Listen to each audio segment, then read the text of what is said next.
কিছু বলো। প্রোটেস্ট করছো? হ্যাঁ, খাও এবার, খাবি খাও। আমি বস বড় বৌদির লোক, আমার কোনো চাপ নেই। তুই তো পোষা কুকুর। আরে পোষা কুকুরে অনেক যত্ন রে। বড় বৌদি মাংস খেলে একটা হাড় আমার দিকে ঠিক ছুঁড়ে দেবে। তোরা বরং পেটে গামছা বাঁধার ব্যবস্থা কর। গামছা বাঁধ রে, গামছা বাঁধ।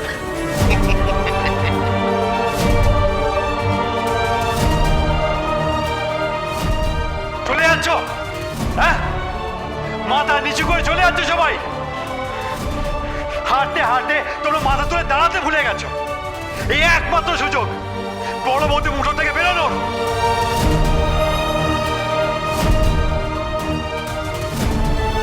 তোমরা যে যাই করো, ওই 50,000 টাকা আমি বড় বৌদির মুখে ছুড়ে দিতে চাই।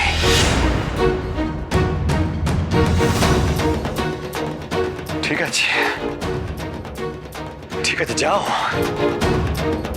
তোমরা হারলেও আমি কিন্তু হার মানব না, কিছুতেই না।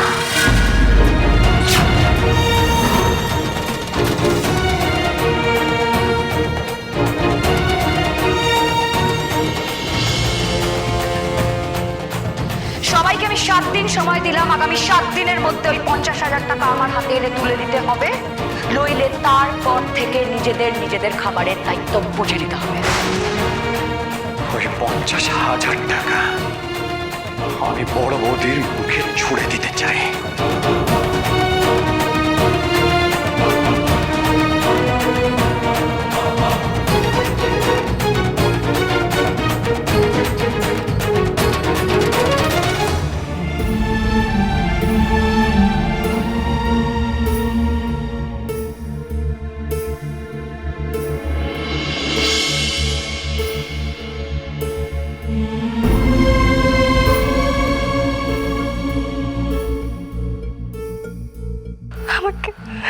আমাকে শক্তি দাও বাবা, যেন তোমার মেয়ে লড়ে নিতে পারে। আমি যেখানে ঠিক, যেখানে সত্যের পথে আছি, সেখানে আমি হারবো না বাবা, হারবো না। শুধু শুধু শুধু তুমি আমার সহায় হও বাবা, আমাকে পথ দেখাও। আমি যদি সত্যি এই পরিবারের লক্ষ্মী মন্ত হয়ে থাকি, তাহলে এই পরিবারের মান সম্মান সবকিছু রক্ষা করতে পারবো, আমি পারবো। বাবা, তুমি তো বলো যে তোমার নন্দিনী সব পারে, সব পারে তোমার নন্দিনী। তাহলে কি আমি আমাদের খাওয়া খরচ বাবদ ওই 50,000 টাকা জোগাড় করতে পারবো না? বলো না বাবা, আমি জোগাড় করতে পারবো না? বলো না, কোনো একটা তো উপায় থাকবে ওই টাকাটা জোগাড় করার। বলো না বাবা, বাবা বলো না, প্লিজ প্লিজ প্লিজ বলো না, আমাকে পথ দেখাও, কিছু তো বলো, উত্তর দাও বাবা। বাবা প্লিজ বলো না, একটা পথ দেখাও বাবা, প্লিজ বলো। আমি পারবো না বাবা, প্লিজ বলো না বাবা।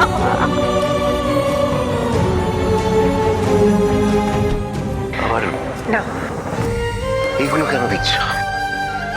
সোনার তো বিক্রি করে কিছু তো টাকা পাবে। ছি ছি ছি ছি, ঈশ্বর, আমি আর কত পাপ করব? এই বাড়ির স্মৃতি, সমস্ত জিনিস আমি একে একে বিক্রি করে দিয়েছি। না না অনুরাধা, এইগুলোই তোমার শেষ সম্বল, এগুলো আমি বিক্রি করতে পারবো না। খারাপ সময় যদি কাজে না লাগলো, তাহলে সেই সম্বল তো থাকা আর না থাকা একই ব্যাপার। আমাকে বলো না অনুরাধা, ও জিনিস আমি নিতে পারবো না।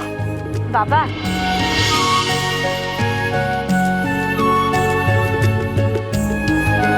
এটা তিতলির ছোটবেলার, ও তো এখন আর পড়তে পারে না। এটা বেঁচে দিলে কিছু টাকার ব্যবস্থা হয়ে যাবে। এটাই বাকি ছিল। এমন দিন এলো যে এবাড়ির বাচ্চার জিনিসেও হাত দিতে হচ্ছে। কারো কিছু জিনিস বিক্রি করতে হবে না বাবা, আমি সবার হয়ে কমলিকার কাছ থেকে ক্ষমা চেয়ে নেব, দরকার হলে পা ধরে বলবো। বউয়ের পা ধরবি তুই? টাকা যখন জোগাড় করতে পারবো না মা, তখন মাথা তো ঝোঁকাতেই হবে বলো। আর এমনিতেও কমলিকার কথা শুনে শুনে গায়ের চামড়া মোটা হয়ে গেছে আমার। কিন্তু ও তো ভেবো না বাবা, অপমান সহ্য করে নেওয়া যায়, কিন্তু খিদে নয়। সবাই না খেয়ে থাকবে, তা কি করে হয় বাবা? কেন এত অসহায় করে রেখেছো আমাদের ঠাকুর? এইভাবে বেঁচে থাকার কি মানে? বাবা, বাবা, ও বাবা, বলছি তোমাকে একজন ফোন করেছেন, কথা বলতে চাইছেন।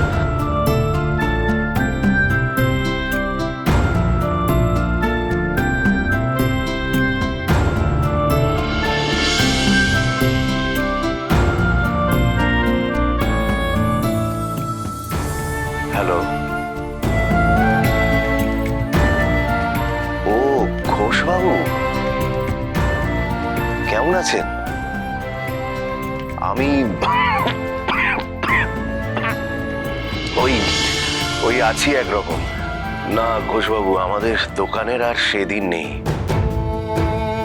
আমরা এখন কিছু কিছু ইনস্ট্রুমেন্ট বিক্রি করি বটে, কিন্তু বাজনা সারানোর কাজ অনেকদিন আগেই বন্ধ হয়ে গেছে। না না, শুধু বেহালায় তার পরানোর কাজই নয়, কোনো কিছুই এখন আর এখানে হয় না।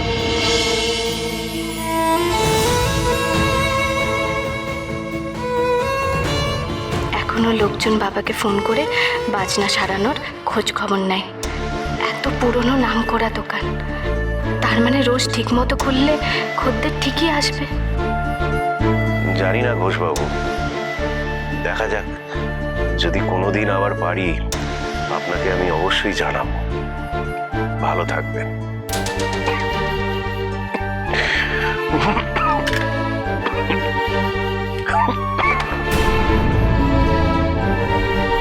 ছোট বৌমা, কিছু বলবে?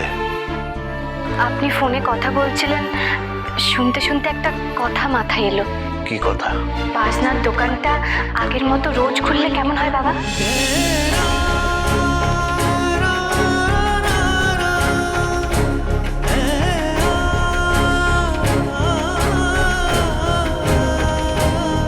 বাবা, এখনো লোকজন বাজনা সারানোর জন্য আপনাকেই ভরসা করে ফোন করে। দোকানটা খুললে হয়তো এরকম অনেক লোক আসবে। একটা ফোনেই তুমি এত কিছু আশা করো না ছোট বৌমা। একটা সময় ছিল যখন আমাদের দোকান সারাদিন গম গম করত। তখন মানুষের মধ্যে একটা গান বাজনার চর্চা ছিল। আমাদের তৈরি ইনস্ট্রুমেন্টের কদর ছিল অন্যরকম। বাজনায় যদি সামান্য ত্রুটি হতো, সমস্যা হতো, লোকে দূর দূরান্ত থেকে আমাদের এই গীতবিতানে আসতো সারাইয়ের জন্য।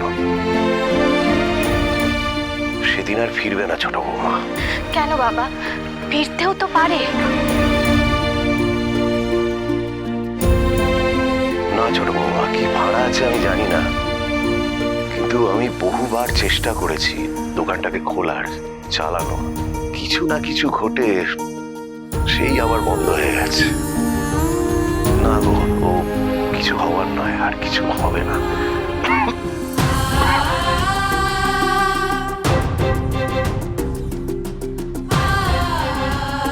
বাবা, দোকান নিয়ে যেটা বললাম একটু শুনুন না প্লিজ।